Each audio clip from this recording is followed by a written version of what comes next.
ద్వాపరయుగంలో భాద్రపద శుద్ధ చవితి నాడు రాత్రి క్షీరప్రియుడైన శ్రీకృష్ణుడు ఆకాశం వంక చూడకుండా గోశాలకు వెళ్ళి పాలు పితుకుతూ ఉన్నాడు. అనుకోకుండా పాలలో చంద్రుని ప్రతిబింబం చూసి అయ్య, నాకు ఎలాంటి ఆపదలు నిందలు రాబోతున్నాయో అని అనుకున్నాడు. కొన్నాళ్లకు సత్రజిత్ సూర్యుని వరంతో శమంతక మణిని సంపాదించి ద్వారకా పట్టణానికి శ్రీకృష్ణుని దర్శనార్థమై వెళ్ళాడు. శ్రీకృష్ణుడు ఆ మణిని రాజులకు ఇవ్వవలసిందిగా, దానితో రాజ్యాభివృద్ధి జరుగుతుంది అని అడిగాడు. దానికి సత్రజిత్ ఇంత మహిమ కలిగిన శమంతక మణిని ఇవ్వడానికి నిరాకరించాడు. తర్వాత ఒకరోజు సత్రజిత్ తమ్ముడు ప్రసేనుడు ఆ మణిని ధరించి వేటకు వెళ్ళాడు. ఒక సింహం దాన్ని మాంసపు ఖండమని భావించి ప్రసేనుడిని సంహరించి మణిని తీసుకొని పోయింది. ఒక భల్లూకం ఆ సింహం చంపి మణిని తన కుమార్తె జాంబవతి ఆడుకోవడానికి ఇచ్చాడు.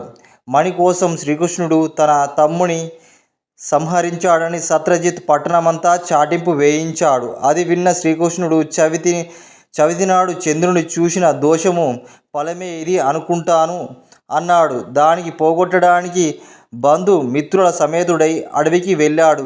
ఒకచోట ప్రసేనుడు కళేబరం, సింహం కాలి జాడలు, ఎలుగుబంటి అడుగు జాడలు కనిపించాయి. ఆ దారిలో వెళ్తూ ఉంటే ఒక పర్వతం గుహ ద్వారం కనిపించింది.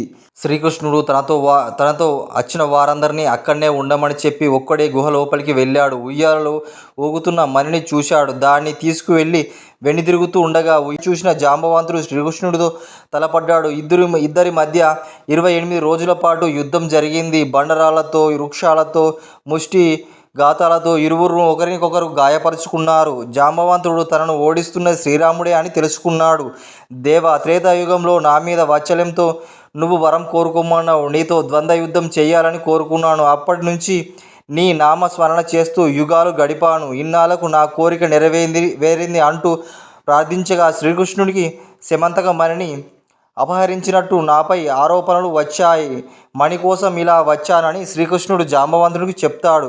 జాంబవంతుడు శ్రీకృష్ణునికి మణితో పాటు తన కూతురుని జాంబవతిని కానుకగా ఇస్తాడు. పట్టణానికి తిరిగి వచ్చిన శ్రీకృష్ణుడు సత్రజిత్కు రప్పించి పిండలను పెద్దలను ఒకే చోట చేర్పించి యావత్తు వృత్తాంతాన్ని తెలియజేశాడు. శమంతక మణి సత్రజిత్కు తిరిగి ఇచ్చేశాడు. దాంతో సత్రజిత్ ప్రాయశ్చిత్తంతో, అయ్యా, లేనిపోని నిందలు మోపాను, తప్పు చేశాను అని విచారించి శ్రీకృష్ణునికి వేడుకున్నాడు. శ్రీకృష్ణుడు ఒక శుభముహూర్తాన జాంబవతి, సత్యభామలను భార్యలుగా పొందాడు. దేవాదులు, మునులు శ్రీకృష్ణుని స్తుతించి, మీరు సమర్థులు కనుక నీలాప నిందనలు బాపుకున్నారు, మా పరిస్థితి ఏమిటి అని అడగగా అంతటా శ్రీకృష్ణుడు భాద్రపద శుద్ధ చవితి నాడు ప్రమాదవశాత్తు చంద్రుణ్ణి చూసిన వాళ్ళు గణపతిని పూజించాలి. ఈ శమంతక మణి కథ విని అక్షింతలు తలపై చల్లుకుంటే నీలాప నిందలు పోతాయి అని తెలిపాడు. అప్పటి నుంచి ప్రతి సంవత్సరం భాద్రపద శుద్ధ చవితి నాడు దేవతలు, మహర్షులు, మానవులు తమ శక్తి కొలది గణపతిని పూజించి అభిష్ట సిద్ధులు పొందుతున్నారు, సుఖ సంతోషాలతో ఉంటున్నారు.